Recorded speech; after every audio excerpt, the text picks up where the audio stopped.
बिस्मिल्लाहिर्रहमानिर्रहीम। अस्सलाम वालेकुम दोस्तों, एक नई वीडियो के साथ हाज़िर हैं। चले अपनी वीडियो स्टार्ट करते हैं। काफ़ी दिनों के बाद यूएफ की डेली सीरीज़ के ऊपर एक वीडियो बना रहा हूँ। चले अपनी वीडियो स्टार्ट करते हैं। आज की सबसे पहली खबर जो है वो जापान के हवाले से है। अमेरिका ने जापान को पहला KC-46 टैंकर एयरक्राफ्ट जो है वो डिलीवर कर दिया है। ये जापान के सेल्फ डिफेंस फोर्सेज जो हैं वो इस्तेमाल करेंगी। इससे पहले दुनिया के अंदर KC-46 जहाज़ जो है वो सिर्फ अमेरिकन एयरफोर्स इस्तेमाल करती है।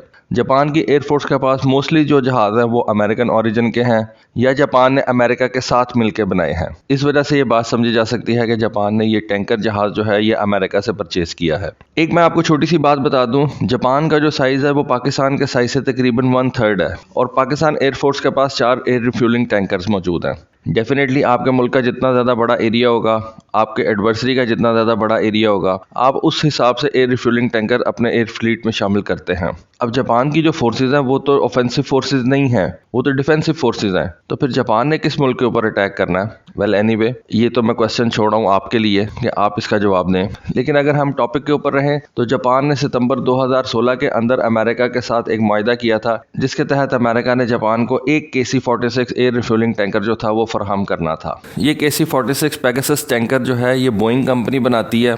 2018 के अंदर एक दूसरे KC-46 टैंकर के ऊपर जो है वो मुआहदा तय पाया और अक्टूबर 2020 के अंदर तीसरे और चौथे KC-46 ए टैंकर के ऊपर जो है वो मुआहदा तय पाया। इस तरह से टोटल 4 KC-46 टैंकर जो हैं वो जापान अमेरिका से हासिल करेगा। अब इस वक्त जापानीज एयरफोर्स जो जहाज इस्तेमाल कर रही है, जिनके लिए ये एयर रिफ्यूलिंग टैंकर जो है वो इस्तेमाल करेगी, उनके अंदर F-35A, F-35B, Mitsubishi F-15, F-2 fighter jets. F-2 fighter जो है ये बेसिकली F-16 की एक बड़ी फॉर्म है। इसको मित्सुबिशी कंपनी और अमेरिका की लॉकहीड मार्टिन कंपनी ने मिलकर बनाया था।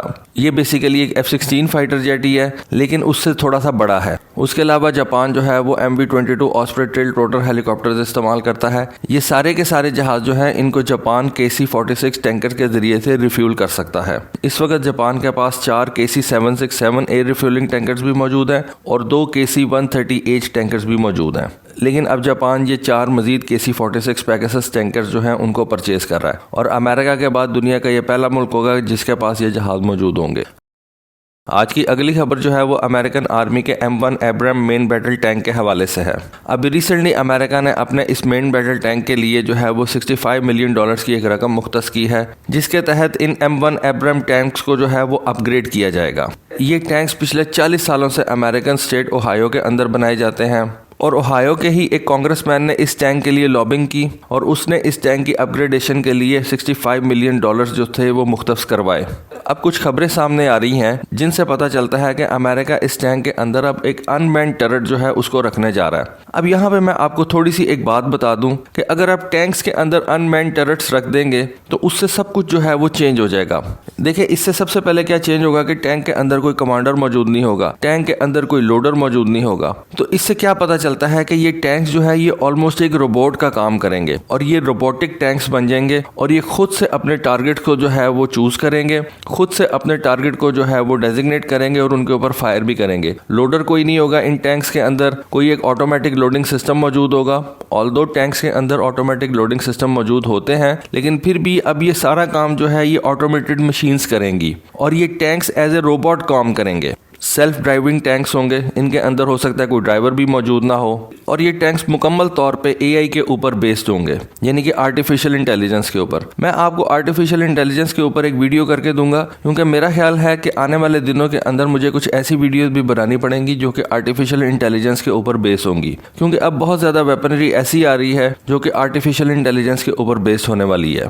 जैसा कि आप ये देख सकते हैं कि अमेरिका का जो मेन बैटल टैंक है उसको भी अब वो अनमैन्ड बनाने जा रहे हैं। देखें, अब ये इतना बड़ा टैंक है, इसके वो टनेज के अंदर कोई कमी नहीं लेके आएंगे, इसकी फायर पावर के अंदर वो कोई कमी नहीं लेके आएंगे। अगर उन्होंने M1 एब्राम टैंक ही रखना है इसको, तो फिर इसकी जो दूसरी सलाहियतें हैं उनके अंदर वो कोई कमी नहीं लेके आएंगे। सिर्फ इसके अंदर से ह्यूमन बींग्स जो हैं उनको वो ख़त्म कर देंगे और अगर ह्यूमन बींग्स ख़त्म कर देंगे तो फिर डिसीजंस जो है वो मशीन लेंगी।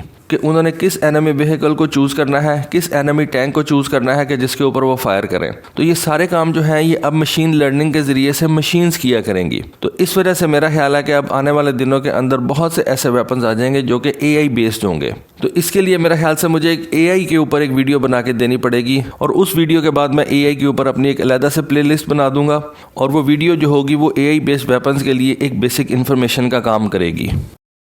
आज की अगली खबर जो है वो इंडिया की नेवी के हवाले से है। इंडियन नेवी के 7वें तलवार क्लास फ्रिगेट को जो है वो रशिया के अंदर लॉन्च कर दिया गया है। ये 7वां तलवार क्लास फ्रिगेट जो है ये रशिया के येंटर शिपयार्ड के अंदर बनाया गया है।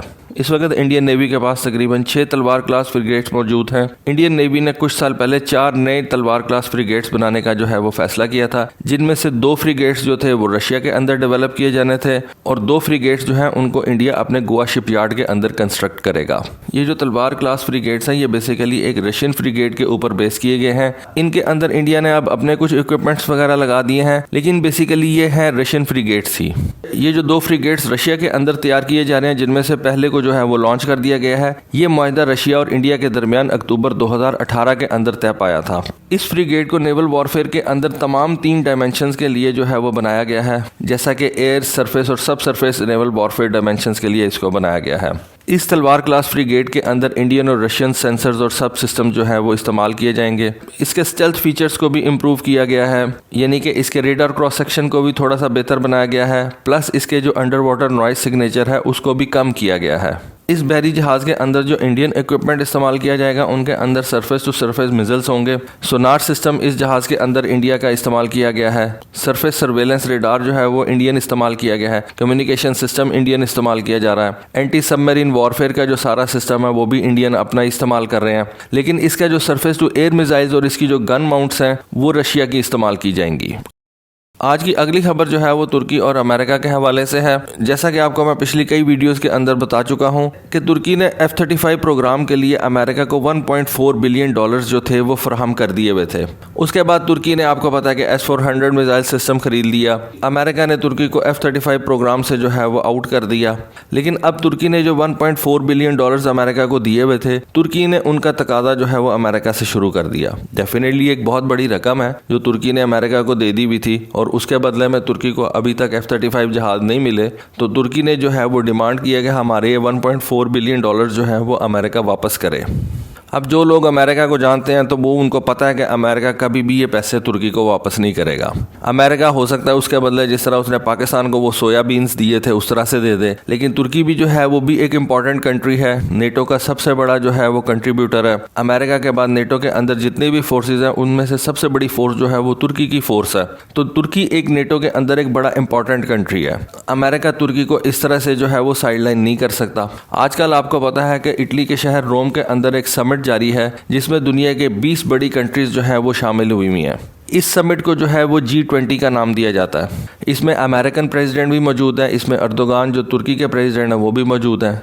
तो इस समिट के अंदर तुर्की के प्रेसिडेंट ने जो है वो अमेरिकन प्रेसिडेंट से अपने $1.4 बिलियन का जो है वो तकादा किया। दूसरी तरफ आपको पता है कि तुर्की की जो एयरफोर्स है उसके भी अपने हालात कुछ बहुत ज़्यादा अच्छे नहीं है। मैं ये नहीं कहता कि इस वक्त तुर्की की एयरफोर्स जो है वो कोई कमज़ोर एयरफोर्स है, लेकिन आने वाले दिनों के अंदर जैसा कि आपको पता है कि अब तुर्की को F-35 जहाज़ नहीं मिलने जा रहे, तो आने वाले 10 से 15 साल जो है वो तुर्की की एयरफोर्स के लिए बहुत ज़्यादा मुश्किल है। मैं इसके ऊपर आपको एक वीडियो भी बना के दे चुका हूँ। तो तुर्की की एयरफोर्स जब अपनी फ्यूचर प्लानिंग करती है तो उसको अपने अगले 10 से 15 साल जो है वो थोड़े मुश्किल नज़र आते हैं, जब तक तुर्की अपना TFX जहाज़ जो है वो खुद से नहीं बना लेता। तो इस 10 से 15 साल के अंदर तुर्की ने ये फैसला किया कि वो अमेरिका से मज़ीद F-16 जहाज़ जो है वो परचेज़ करेगा। अब इस समिट के दौरान तुर्की के प्रेसिडेंट ने अमेरिकन प्रेसिडेंट से जब F-16 के बारे में बात की तो तुर्की के सदर का कहना था कि अमेरिकन प्रेसिडेंट जो थे वो बहुत ज़्यादा पॉजिटिव थे इस F-16 की सेल के ऊपर। अब देखना सिर्फ ये है कि अमेरिका तुर्की को कौन से F-16 प्रोवाइड करता है। क्या अमेरिका तुर्की को ब्लॉक 52 के F-16 प्रोवाइड करता है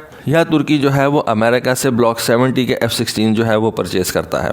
मेरा ख्याल है कि फ्यूचर के तकाज़ों को देखते हुए तुर्की जो है वो अमेरिका से ब्लॉक 70 के F-16 का तकाजा करेगा, जो कि तुर्की को यूनान की एयरफोर्स के ऊपर एक एज दे देगा। इस वक्त हेलेनिक एयरफोर्स, जो कि ग्रीस की एयरफोर्स को कहा जाता है, उसके पास इस वक्त ब्लॉक 52 के F-16 मौजूद हैं। लेकिन आपको एक और बात का भी पता है कि फ्रांस ने हेलेनिक एयरफोर्स यानी कि ग्रीस की एयरफोर्स को रफाल तैयारे भी फराहम कर दिए हैं। तो अगर तुर्की ने हेलेनिक एयरफोर्स के ऊपर अपना एक एज बरकरार रखना है तो उसको अब मजीद लेटेस्ट ब्लॉक 70 के F-16 जो हैं वो रिक्वायर होंगे। तुर्की के प्रेसिडेंट जो है वो इस समिट के बाद तो बहुत ज़्यादा पुरुमीद हैं कि अमेरिका तुर्की को नए F-16 जो है वो फराहम कर देगा। डेफिनेटली अमेरिका ने तुर्की के पैसे भी देने हैं। इस वजह से तुर्की के प्रेसिडेंट जो है वो बहुत ज़्यादा पुरुमीद हैं कि प्रेसिडेंट बाइडन जो है वो इस F-16 की सेल को जो है वो अप्रूव कर देंगे। तो दोस्तों ये थी आज की वीडियो, आज की इन्फॉर्मेशन होपफुली आपको पसंद आई होगी। कमेंट सेक्शन में ज़रूर बताइएगा। आज के लिए बस इतना ही। Thank you. अल्लाह हाफिज़।